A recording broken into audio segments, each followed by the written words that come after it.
$1,000 in government contracts. You now are making over $1 billion a year. That's quite a success. Even if I'm wrong on the exact numbers, it's quite a success. Now, we're paying a lot of money for privatized military to do the work that our military people have done. And no one does this work better than the U.S. military. They're very able and brave and courageous people that do a fantastic job for us. So the question in my mind is, are we paying more and getting less? And in asking that question, I want to focus on a particular incident. That incident received almost no public attention, but involved the tragic loss of 3 of our troops. And my staff has reviewed the documents describing the incident, and they prepared a memo, which I'd like, without objection, to make part of the record. On November 27, 2004, there was a plane run by Blackwater Aviation that crashed into a canyon in the mountains of Afghanistan. This plane was carrying 3 military personnel and 3 active duty U.S. personnel, Lieutenant Colonel Michael McMahon, Chief Warrant Officer Travis Grogan, and Specialist Harley Miller. About 40 minutes after takeoff, Blackwater 61 crashed into the wall of a canyon, and all of the occupants were killed.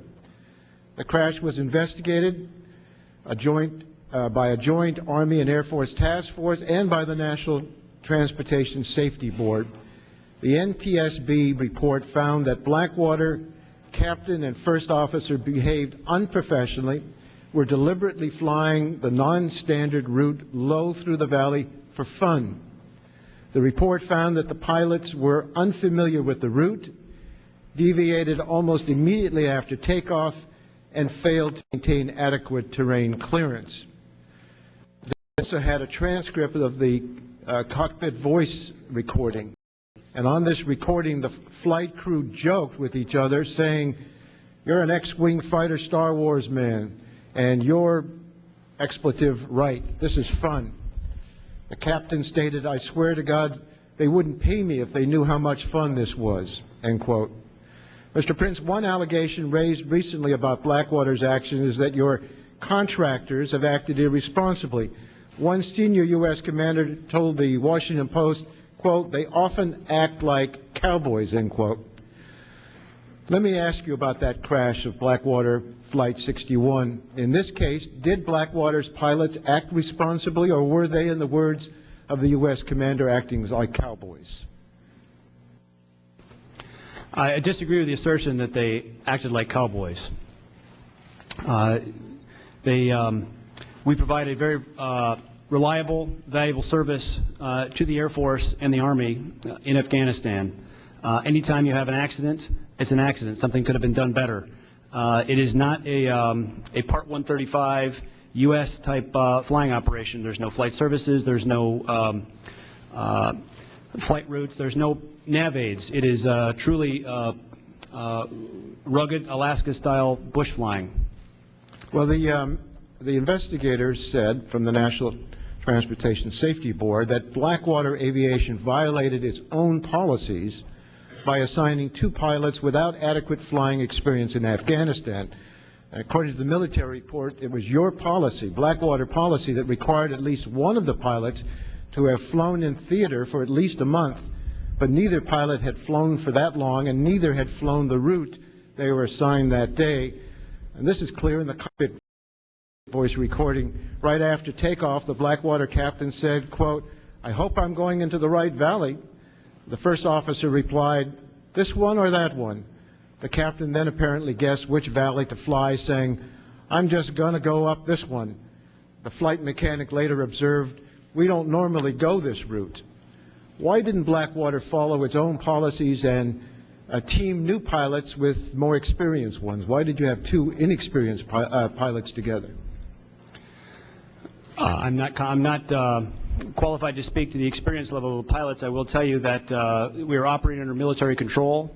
In fact, the aircraft was set to take off with 2 passengers on board, and they actually turned around and for the lieutenant colonel, who I believe boarded late. There was also it violated The military violated its policy by loading both ammunition. That aircraft was also flying with a large number of illumination mortar rounds, and they're not supposed to mix packs and cargo. But again, we followed our customers' instructions. Yes, accidents happen. We've provided thousands and thousands of flight hours of reliable service since then.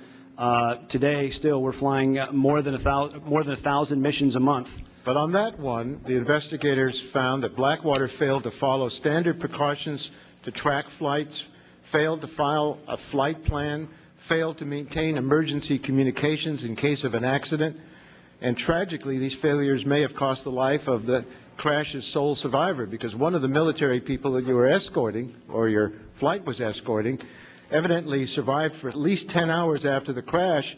He suffered internal injuries, but he got out of the plane to urinate, he smoked a cigarette, he rolled out a sleeping bag, and nobody came, and then he died of cold from inattention. There was no way, as required, for anybody to know where that plane had landed, even though that's a requirement.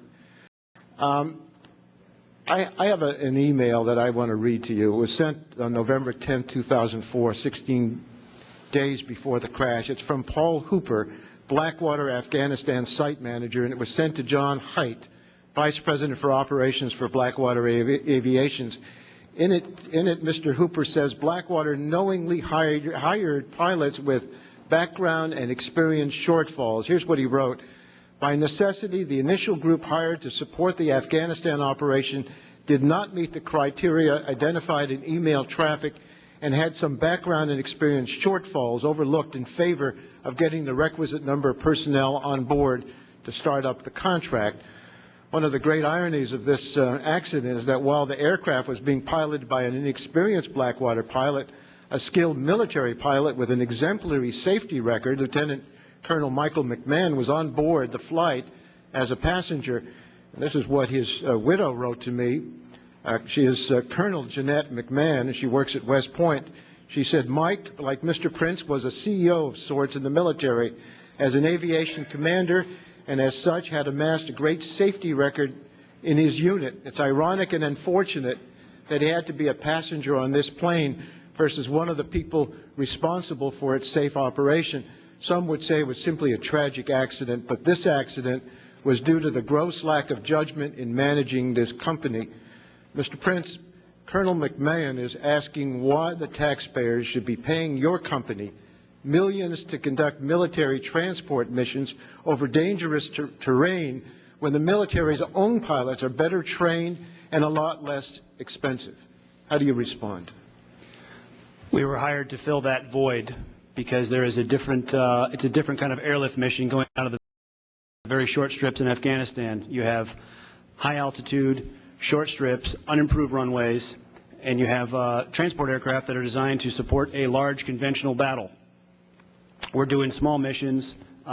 Typical CASA payload maxes out at 4,000 pounds. They can't even hold that because of the short altitude or the high altitude short strips they have to go in and out of. Hauling mail, hauling parts. We're filling that gap because these strips are too small for C-17s. They're too small for C-130s. They're going in and out of places that the military can't get to with the existing aircraft they have. That's why we're doing that mission. You're saying that the military could not do this job? They did not have the assets to do it in theater or back in the United States. No, sir. And they could have acquired those assets, however. Instead, they hired you. I believe the Congress has seen fit to proceed with some sort of aircraft acquisition program to fill that void going forward. But this is a temporary service to fill that gap. Well, we've been in Iraq for 5 years now. The pilots of Blackwater 61 paid for their errors with their lives. But I'm wondering whether there was any corporate accountability for Blackwater.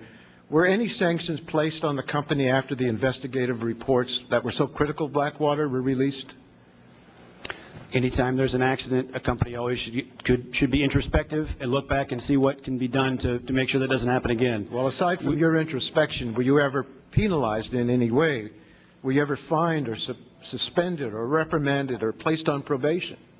I believe the Air Force investigated the incident and they found that it was pilot error. It was not due to corporate error that caused the mistake or the crash of the aircraft. Well, my time's up, but the corporation hired inexperienced pilots. They sent them on a route they didn't know about. They didn't even follow your own rules. It seems to me that it's more than pilot error. There ought to be corporate